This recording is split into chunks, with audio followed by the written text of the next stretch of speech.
최경영의 최강 시사. 네, 6일 지방선거 오늘로 딱 일주일 남았습니다. 사전투표 내일 모레 시작되네요. 예, 6일 지방선거 막판 판세 한번 짚어보겠습니다. 배종찬 인사이트 K 연구소장님은 지금 막 뛰어오고 계십니다. 전화로 연결돼 있습니다. 안녕하세요.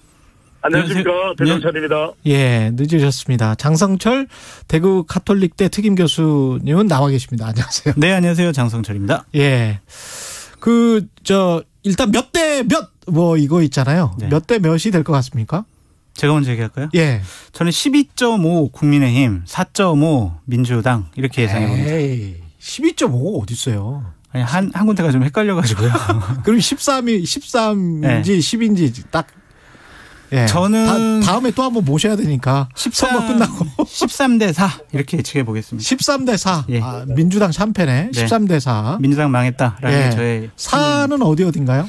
기본적으로 전남, 전북, 광주, 제주 이렇게 요 정도만 민주당에서 확실하게 승리하지 않을까라고 예상을 해요. 그러니까 제가 좀 헷갈렸던 데가 세종시예요. 세종시 하나. 세종시는 2015년도 박근혜 정권에서 공무원연금 개혁한 이후에 모든 선거에서 국민의힘 계열의 정당에서 한 번도 이긴 적이 없어요. 방금 전 그 말했어요. 김유진 대표랑. 아, 그러셨구나. 못 들어가지고. 그래가지고 여기에 과연 이번 선거 때 어떻게 나타날까. 여론조사를 보면 상당히 좀 박빙으로 나타나고 있어서 좀 헷갈립니다. 배종찬 소장님은 몇 대 몇? 글쎄요. 이게 데이터 분석하는 사람이 몇 대 몇이 제일 부담스러운데 대체적으로 지금 나오고 있는 여론조사를 종합해보면 12대 5 정도 되지 않을까. 12대 5? 네. 12대 5. 12대 5. 세종이 들어갑니까 그러면? 저는 이제 이 경기도가 중요한 것 같아요. 다른 지역보다도. 네, 경기도가 워낙 팽팽한데 끝까지 또 표심을 알 수 없는 것이 경기도일 수 있고 워낙 또 지역도 넓은 데다가 또 어떤 세대가 어떤 연령대가 더 적극적으로 투표에 참여 이게 또 강용석 후보의 변수도 있거든요. 그래서 저는 대체적으로 한 11대 5 정도 되지 않을까라는 전망을 해봅니다. 아, 세종이 아니고 경기도가 민주당이 승리할 수도 있다? 네. 충청권은 조금 다르게 보는 것이 이번 17개 광역단체장 중에서 4곳이 충청권이거든요. 충남, 충북, 대전, 세종인데 대체적으로 충청권 정서가 같이 움직이는 것 같아요. 그러니까 세종도 공무원이나 공무원 관계자 유권자 숫자가 상당히 많은 지역이기도 하고 실제로 이 세종 선거도 세종시 시장 선거도 리턴 매치거든요. 그런 만큼 다른 지역에 비하면은 결국 이 새 정부에 대한 컨벤션 효과 영향을 많이 받을 수가 있고 다른 충청권도 또 마찬가지겠죠. 임기 초반이라 국정 안정 쪽에 무게가 실린다면은 저는 다른 지역보다는 충청권은 한데 묶어서 결과가 나올 가능성이 높을 수도 있다라는 전망을 조심스럽게 해봅니다. 오히려 경기가 이길 수 있다. 어떻게 생각하세요? 경기도를 민주당이 이길 수 있다 이렇게 보는 거죠. 그거에서는 좀 동의하기가 쉽지 않은 게 뭐냐면은 저희가 선거를 예측할 때 3가지의 수치를 봅니다. 근데 제가 참 우리나라 최고의 여론조사 데이터 분석가인 배종찬 소장님 앞에서 이런 얘기 하는 게 참 창피스러운데 기본적으로 3가지 수치를 보면은 각 정당에서 이번에 내놓은 후보 경쟁력 조사를 보면은요, 국민의힘 후보가 좀 앞서고 있어요. 그 다음에 정당 지지율을 봐도 국민의힘이 상당한 수준으로 앞서고 있습니다. 그렇죠. 그리고 대통령 지지율 봐도 50%가 넘는 여론조사가 계속 발표되고 있어요. 선거 자체의 구도가 국민의힘에게 너무나 유리해요. 그렇죠. 그렇다면은 결국에는 아까 처음에 말씀드렸던 인물 경쟁력. 민주당은 구도가 불리하니까 인물 경쟁력으로 구도를 돌파해야 되는데 현재 나오는 여론조사를 봐도 인물 경쟁력이 그렇게 먹히지 않는 선거 같다라는 생각이 들어요. 그래서 대략 2018년도에 국민의힘 계열이었던 자유한국당이 당했던 참패 수준에 그 정도 수준 그때 자유한국당은 2군데 얻었지만 이번에는 민주당이 그 정도의 버금가는 좀 고립화되는 참패를 기록하지 않을까라고 현재의 여론조사를 보면은 예측할 수 있을 것 같습니다. 근데 그 이재명 계양을 후보는 그 우리 최경영의 최강시사에서 그 이야기를 했단 말이죠. 전화 인터뷰하면서 지금 현재 여론조사가 실제 본인이 느끼는 바닥 민심과는 좀 다르다. 본인이 이제 개항에서 느끼는 거잖아요. 그렇죠. 그리고 본인이 지역을 다니면은 다른 후보들이 당하는 그러한 체감 민심과는 좀 달라요. 무슨 말이냐면 개항을 선거가 전 정말 이재명 후보가 잘못 지금 접근하고 있다고 생각이 드는데 지금 옛날 대선처럼 치르고 있어요. 그러니까 개항에 지금 이재명 후보는 처음 가셨잖아요. 그렇죠. 그럼 바닥 구석구석 골목골목 다니면서 저 이재명 왔습니다. 저 개항을 위해서 일하겠습니다라고 하는 게 기본적인 선거운동 방식이에요. 지상전이 아니고 고공전만 하고 있다? 아니요. 지상전을 하고 있는데 대규모 병력을 투입했어요. 예를 들면은 지금 최소한 50에서 100명이 같이 따라다녀요. 지지자들이. 지지자에 둘러싸여서 그렇죠. 민심을 모르고 있다. 그렇죠. 지지자들이 둘러싸여 있으니까 중간에 가다가 한 20분 정도 가다가 즉석 연설하고 지지자들 엄청 환호하잖아요. 그거를 바닥 민심이라고 본인이 생각하는 거예요. 이러한 부분에 대해서 민주당 내부에서도 상당히 오도된 인식을 가질 수가 있다라고 상당히 위험스럽게 생각을 하더라고요. 눈에 가려져 있다. 그렇죠. 그러니까 예를 들면은 우리 캠프에 있는 지지자들이 나와서 나랑 같이 선거운동하면서 내가 유세하고 연설하면 박수 쳐줘요. 표에 무슨 도움이 되나요 그게?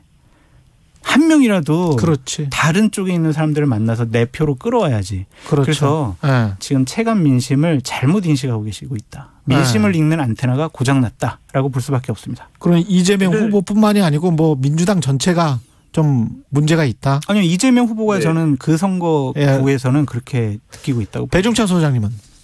그냥 민심을 모른다고 그게 너무 단정지어서 이야기할 수는 없을 것 같고요.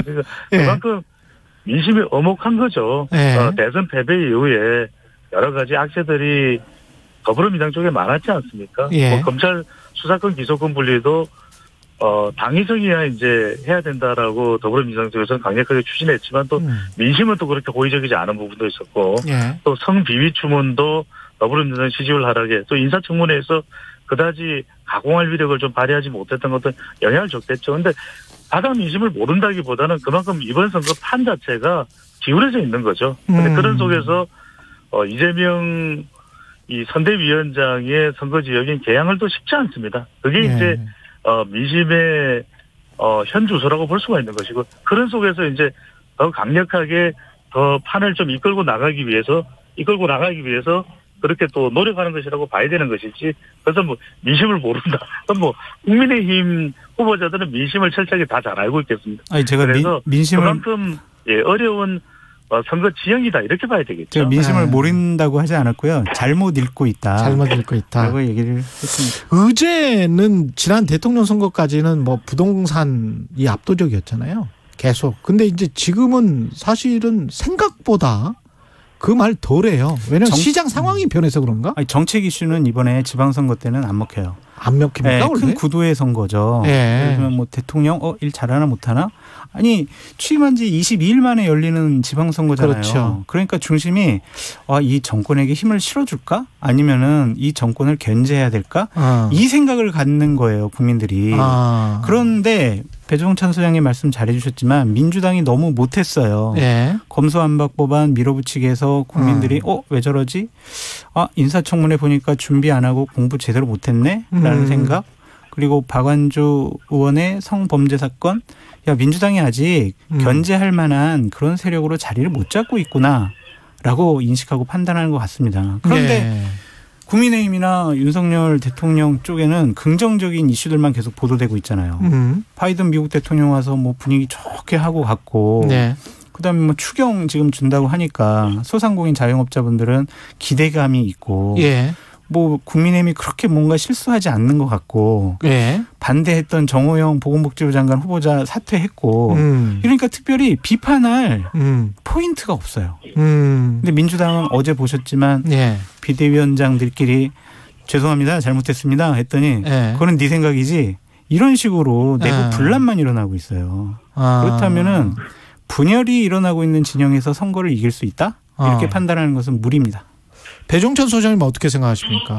그렇죠. 뭐 선거 판세 자체가 어렵습니다. 어려운 판세라는 것은 그대로 인정할 수밖에 없는 부분이고 그래서 이제 더불어민주당이 윤석열 정부나 또 국민의힘을 공격하기보다는 오히려 더불어민주당 내의 변신을 더 이야기하는 것이 효과적일 수가 있는 거죠. 네. 박지원 공동 비대위원장이 업소하고 호소하지만 결국 선거라는 것은 당당하게 자신들의 계획을 더 적극적으로 이야기할 때, 변화를 이야기할 때 더 호응을 받을 수밖에 없는 선거가 되는 것이거든요. 그래서 예. 그런 점에서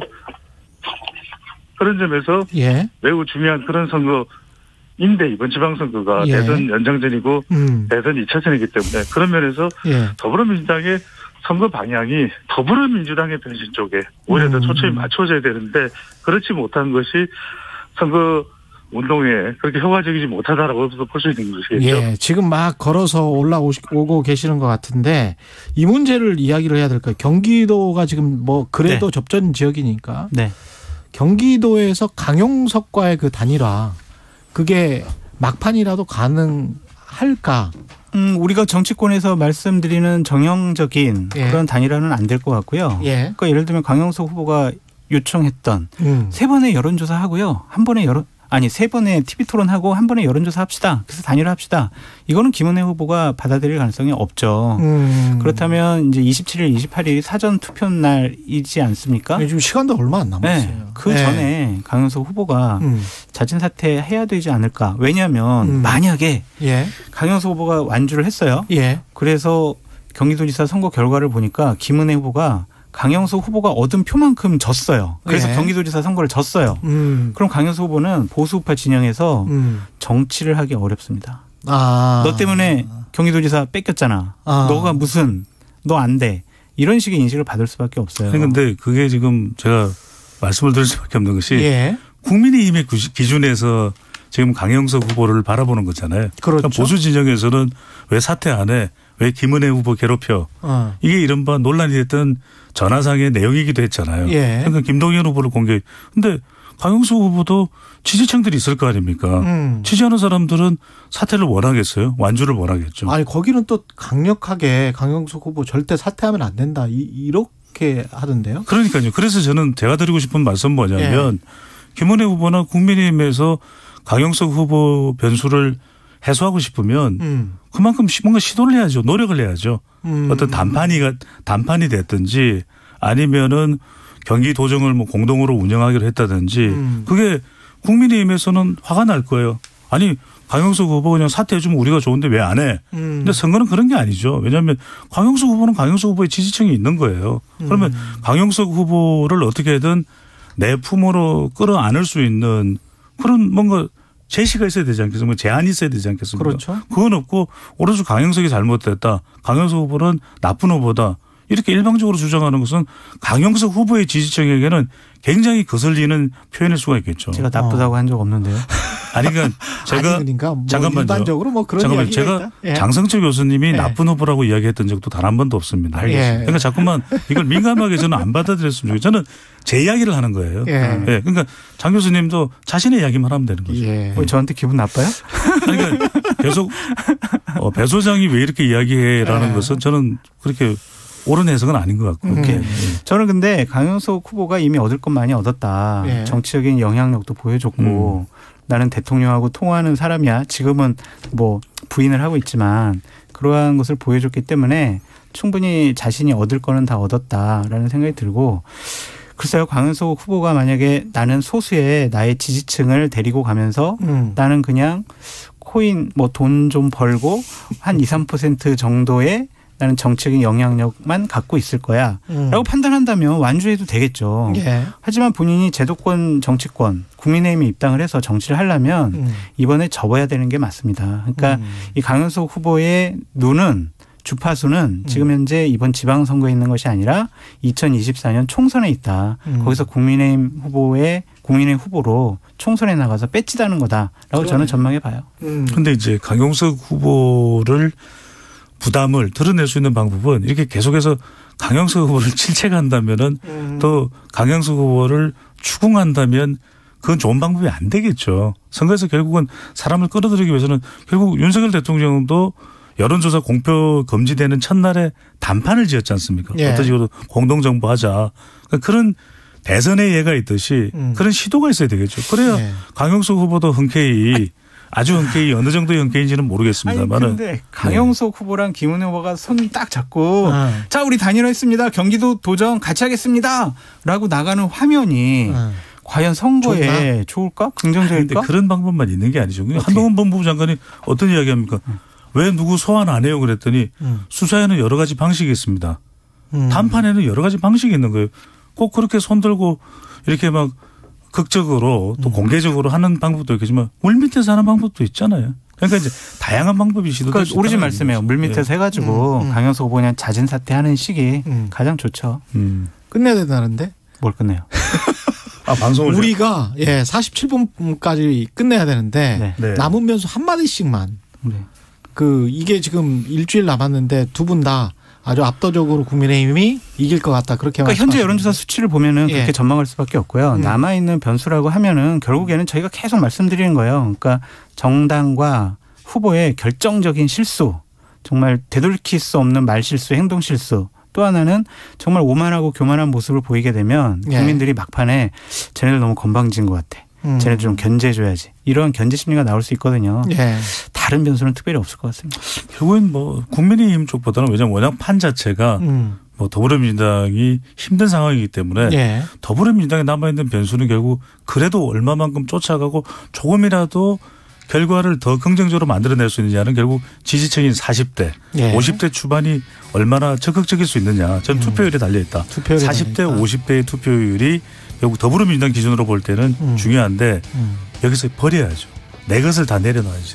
배종찬 인사이트 K 연구소장 그리고 장성철 대구 카톨릭대 교수였습니다. 고맙습니다. 감사합니다. 최경영의 최강시사였습니다. 고맙습니다.